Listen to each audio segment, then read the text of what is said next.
കണ്ടിട്ട് കുറേ നാളായിരുന്നല്ലോ, കാണാത്തപ്പം ഞങ്ങൾ ഓർത്ത് എല്ലാം നിർത്തി പോയി കാണുമെന്ന്. അങ്ങനെയല്ലേ ഇപ്പം നിങ്ങൾ വിചാരിച്ചത്? തുടങ്ങുന്ന ഒന്നും പൂർത്തിയാക്കുന്ന സ്വഭാവം എനിക്കില്ലാത്തതുകൊണ്ട് നിങ്ങളങ്ങനെ വിചാരിക്കുന്നതിൽ തെറ്റു പറയാനൊന്നും പറ്റത്തില്ല.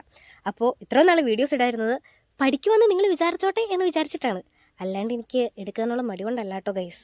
അപ്പോൾ നമ്മൾ ഇന്ന് ഒരുങ്ങി കെട്ടിയൊന്ന് ഹോസ്പിറ്റലിൽ പോവാണ്. ഹോസ്പിറ്റലിലൊക്കെ പോയി കഴിഞ്ഞ് നമ്മളൊരു സ്പെഷ്യൽ സ്ഥലത്ത് പോയിട്ടുണ്ടായിരുന്നു. പിന്നെ കുറച്ച് റീൽസിലൊക്കെ ഞാൻ കണ്ടായിരുന്നു, ബൈപ്പാസിൻ്റെ അവിടെ 2-3 മഞ്ഞ വര സൂചിപ്പിക്കുന്നത് പോലെ വന്നെന്ന് നമ്മളെ തെറ്റിദ്ധരിപ്പിക്കാനാണ്. അപ്പോൾ പിന്നെ അതൊന്ന് കാണണം എന്നുള്ളത് കൊണ്ട് ഞാൻ പാലാ ബൈപ്പാസിൽ കൂടെ തന്നെയാണ് പോയത്. ഞാൻ തന്നെയല്ല കേട്ടോ പോയത്, എൻ്റെ കൂടെ മാർട്ടിൻ എന്ന കുരിപ്പും ഉണ്ടായിരുന്നു. അപ്പോൾ ഞാനും ആ കുരിപ്പോടെ പോയത് എന്തിനാന്നുള്ളത് നമുക്ക് വഴിയെ കാണാം. തുടക്കത്തിലേ പറഞ്ഞതിൻ്റെ സസ്പെൻസ് അങ്ങ് കളയണ്ടല്ലോ. അപ്പോൾ അങ്ങനെ ഉണ്ടായിരുന്ന മഞ്ഞ വരക്കടയൊക്കെ കയറി ഞങ്ങൾ അങ്ങനെ ഈ ഡെസ്റ്റിനേഷൻ എത്താറായിട്ടുണ്ടായിരുന്നു.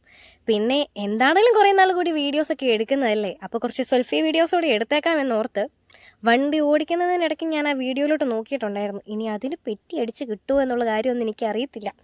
അങ്ങനെ നമ്മുടെ ഡെസ്റ്റിനേഷൻ എത്താറായിട്ടുണ്ട്. ഈ ബോർഡ് കാണുമ്പോൾ തന്നെ ഞാൻ എങ്ങോട്ടാണ് പോകുന്നതെന്നുള്ള കാര്യം എല്ലാവർക്കും തന്നെ മനസ്സിലാവുമായിരിക്കും. ഇപ്പം നമുക്ക് ഭയങ്കര ഫേമസ് ആയിട്ടുണ്ടായിരുന്ന ബൺ മസ്ക് കഴിക്കാൻ വേണ്ടി തന്നെയായിരുന്നു ഞങ്ങൾ അവിടെ പോയിട്ടുണ്ടായിരുന്നു.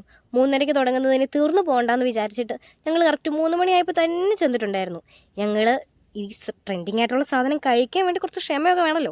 ആ ക്ഷമയൊക്കെ ആയിട്ട് ആ ബസ് സ്റ്റോപ്പിൽ അവർ വരാൻ വേണ്ടി വെയിറ്റ് ചെയ്തിരുന്നു. വന്നതേ ഫസ്റ്റ് കസ്റ്റമറായിട്ട് ചെന്ന് കയറണം എന്നൊക്കെ ഉണ്ടായിരുന്നു. എങ്കിലും വേറെ കുറച്ച് തിരക്കുകളൊക്കെ ഉണ്ടായിരുന്നതുകൊണ്ട് നമുക്ക് ഫസ്റ്റ് കസ്റ്റമർ ആവാൻ പോയില്ല. ആ സോഫ്റ്റ് ബണ്ണിലേക്ക് അടിപൊളി ക്രീമൊക്കെ കൂട്ടി ഞങ്ങളും ഒന്ന് ട്രൈ ചെയ്തു. അപ്പോൾ ഇനി ആരെങ്കിലുമൊക്കെ ഈ വൈറൽ ബൺ മസ്ക് ട്രൈ ചെയ്യാനുണ്ടെങ്കിൽ നേരെ സെൻറ് തോമസ് കോളേജിലേക്ക് വിട്ടോ.